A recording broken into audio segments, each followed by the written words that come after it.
வீரமங்கை வேலுநாச்சியார் இந்திய சுதந்திர போராட்டத்தில் ஈடுபட்ட முதல் பேரரசி என்ற பெருமையை கொண்டவர் வீரமங்கை வேலுநாச்சியார் ஆவார். ராமநாதபுரம் மன்னர் செல்லமுத்து சேதுபதி முத்தம்மாள் நாச்சியாரின் மகளாக 1730ஆம் ஆண்டில் பிறந்தவர் வீரமங்கை வேலுநாச்சியார்.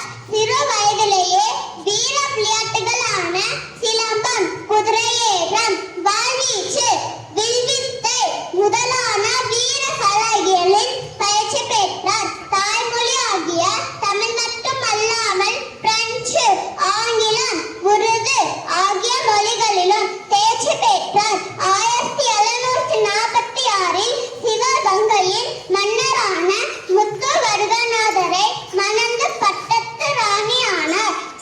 காளையார் கோவிலில் நடந்த போரில் முத்து வடுகநாதரை கொன்றனர் வெள்ளையர்கள். சுல்தான் ஹைதர் அலியின் உதவியுடன் தளபதிகளாகிய மருது சகோதரர்கள் மற்றும் குயிலி ஆகியோரை கொண்டு ஆங்கில படையை வீசி சிவகங்கையை மீட்டு வெற்றி கொடி நாட்டினார்.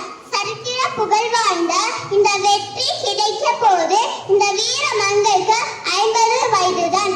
அவரது வீரமும் துணிச்சலும் எதிர்கால தலைமுறைக்கு